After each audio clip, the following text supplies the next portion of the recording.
एवढा मोठा 50 दिवस परत नव्हता.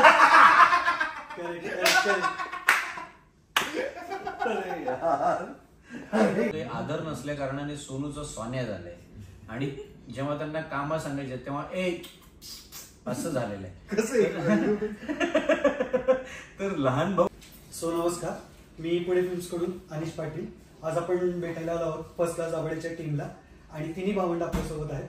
तर मला प्रत्येकाच्या भूमिकेबद्दल एकदा विचारायचं होतं की काय सांगाल आपण. माझ्यापासून सुरुवात करूया. मी दाभाडे परिवारातली मोठी मुलगी आहे, म्हणजे जिचं खरं नाव जयश्री भोर दाभाडे असं आहे. तायडी म्हणजे या दोघांची.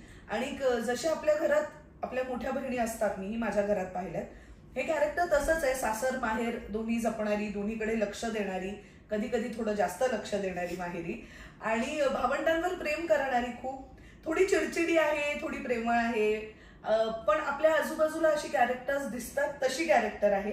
आणि मला करायला खूप मजा आली. आणि हे दोन माझे भाऊ तर होतेच साथीला. मी किरण दाभाडे म्हणजेच पप्पू, आणि पप्पू हा तायडीचा लहान भाऊ आहे आणि सोन्याचा मोठा भाऊ आहे, मधला भाऊ आहे तो. तर ते मधल्या भावाचं जे काही होतं ते होतं की कसं आहे, सगळ्यात बिचारा कोण असतो तर लहान भाऊ असतो, आणि सगळ्यात डाफरणारी आणि एकदम वरच्या लेवलची कोण असते तर ती मोठी तायडी असते. मधल्याचं काही ठरतच नसतं, तो कोण आहे, तो बिचारा आहे का, त्याला काही से आहे का काही ते, आणि हे त्याच्या मनात पण अजिबात ठरत नसतं.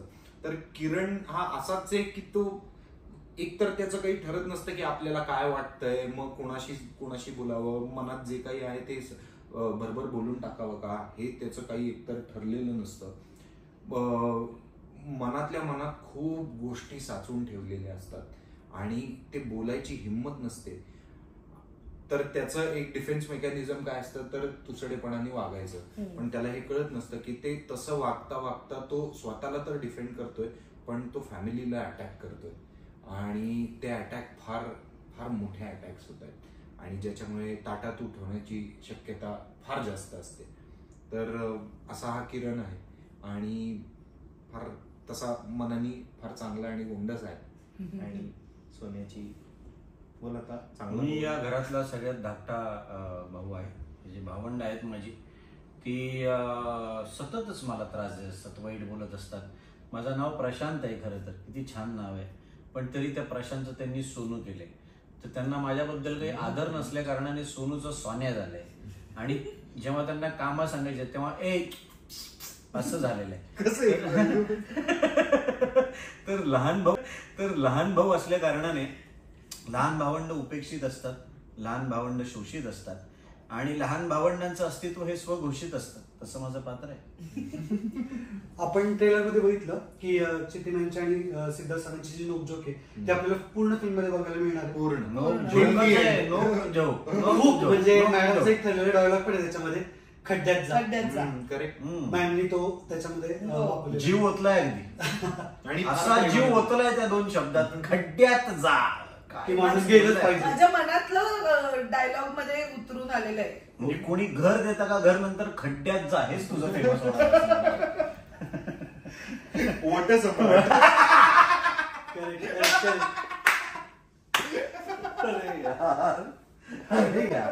एवढा मोठा 50 दिवस परत नव्हता. वट सम्राट म्हणाला. हो बाप रे. परत ट्रेलर मध्ये आपल्याला दिसतंय की खूप काय काही छान छान सीन आहे. तर कुठले तुम्हाला मला एक तो जागरण सीन जो होता तो मी बघितला अगदी लाईटली, म्हणजे 2-3 सेकंदाचा. त्याबद्दल आपल्या काय आठवणी सांगू शकता का. एक गोंधळाचा अख्खा सिक्वेन्स आहे सिनेमामध्ये, तो अत्यंत महत्वाच्या टप्प्यावर येतो. कारण बऱ्याच गोष्टी बदलतात त्या इन्सिडेंट नंतर. एक सुंदर गाणं आहे जे क्षितिज पटवर्धननी लिहिलंय आणि अमित राजनी संगीतबद्ध केलंय. आणि तो आमच्या सगळ्यांसाठीच तो सिक्वेन्स फार महत्वाचा आहे, कारण सिनेमात सुद्धा तो विशेष एका टप्प्यावर येतो आणि आम्ही शूट करत असतानाही अख्खी रात्र त्याच्यासाठी शूट करत होतो. तर त्याच्यातही आम्हाला खूप मजा आली. सो तो सिक्वेन्स विशेष चांगला आहे. हसतो रे. आणि सेटवर सगळ्यात जास्त मस्ती कोण करतं असं मगाशी आपण सांगितलं सिद्धार्थ सर, तर तसं सिन्सिअरली काम करणार कोण आहे तुमच्या दृष्टीने? निवेदिता आमचे सर. एक लाईटमन होते, लाईटमन तेच एकटेच काम करायचे. नाही, नाही, ते सगळ्यांनी वर पण बसलेले आपण असायचे. असं नसू शकतं का की आम्ही मस्ती केली आणि नाही, मी आम्ही सांगते, सिन्सिअरली ते काम अत्यंत केलं? सिन्सिअर आहेत दोघं, पण आम्हाला आणि इन्क्लुडिंग मी, इन्क्लुडिंग सिनेमाचा दिग्दर्शक, सगळी टीम, सगळ्यात जास्त आमच्यात कोणी सिन्सिअर असेल तर त्या निवेदिता सराफ होत्या. हा. त्या प्रचंड सिन्सिअर होत्या. म्हणजे ठीक आहे. कधी कधी आम्हाला ना खरं आम्ही खूप सकाळपासून असे 2 वाजेपर्यंत मध्यरात्री वगैरे शूट केलंय. आम्ही एका पॉइंटला असं व्हायचं की कधी संपणार, दमलोय, पण त्या असं कधीही म्हणाल्या नाही. त्यांची वाक्य पाठ असायची, त्या सिन्सिअरली उभ्या राहायच्या. आय थिंक आम्हाला म्हणजे सकाळी उठून आमच्यासाठी खाणं बनवून जेवण आणायचं. खाणं Correct, बनवून आणायच्या. correct. म्हणजे सगळ्या दृष्टीने त्यांच्याकडनं आम्हाला सगळ्यांना शिकण्यासारखं होतं. आणि आम्हालाच असं नाही, अख्ख्या युनिटला, म्हणजे जसं तो म्हणाला की लाईट बॉईज वगैरे हे सगळेच खूप काम करतात, पण त्या ज्या हुद्द्यावर आहेत, त्यांचं आता जे स्थान आहे ऍक्टर म्हणून सुद्धा, इतक्या वर्षांचा एक्सपिरियन्स आहे, तरी सुद्धा इतक्या सिन्सिअरली काम करणं हे खूप शिकण्यासारखं आहे त्यांच्याकडनं. आणि मला वाटतंय निवेदिता ताई नंतर मी जर का नाव घेईन तर ते हरीश दुधाडेच आहे. हो. तो मस्ती विस्ती ह्याच्यामध्ये सहभागी असतो भरपूर वेळेला, पण मी त्याच्या सिन्सिअरिटीची दाद द्यायला तयार आहे. आम्ही सगळेच ऍज अ हो. मॅटर ऑफ फॅक्ट, कारण मग गाण्यांचा सिक्वेन्स असेल किंवा काही महत्वाचे सीन्स जरी असतील आणि भले त्याच्यामध्ये त्याचा डायलॉग नसेल, पण तो त्याची इन्व्हॉल्वमेंट अशी दाखवतो त्या ह्याच्यामध्ये की आपल्याला वाटतं की बापरे, या पात्रांनी खूप मोठं काम केलेलं आहे या सीन मध्ये. आणि त्यांच्यानंतर आम्ही तिघं खूप सिन्सिअर आहोत. हा, मी फारच नाही, आम्ही ते- खूप सिन्सिअर तो आपल्याला ट्रेलर मध्ये दिसतं, Correct. त्यात वादच नाही. नाही, तोडच आम्ही नाही. खूप सिन्सिअर आहोत. आणि अजून असं विचारायचं होतं आपल्याला की ऑल ओव्हर फॅमिली पॅकेजेस आहे पूर्ण सिनेमा, Correct. तर आपल्याला एक खूप चांगला संदेश मिळणार आहे याच्यातून. तर प्रत्येकाने थिएटरमध्ये जाऊन पाहावा अशी आपली रिक्वेस्ट आहे बरोबर. प्रत्येक प्रेक्षकांना आणि प्रत्येक बहीण भावांना पण. आणि का मी जसं म्हणलं की ट्रेलर मध्येच कळतं तुमच्या वरचे नोकझोक बघून की किती बहीण भावांचं प्रेम पण आहे आणि चिडचिड. नोक जोक आहेच आहे, नोक जोक तर कमाल आहे, पण प्रेम पण आहे. हो.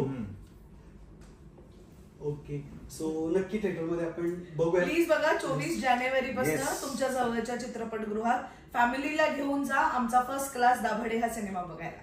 Thank you so much. Thank you. Thank you. Thank you.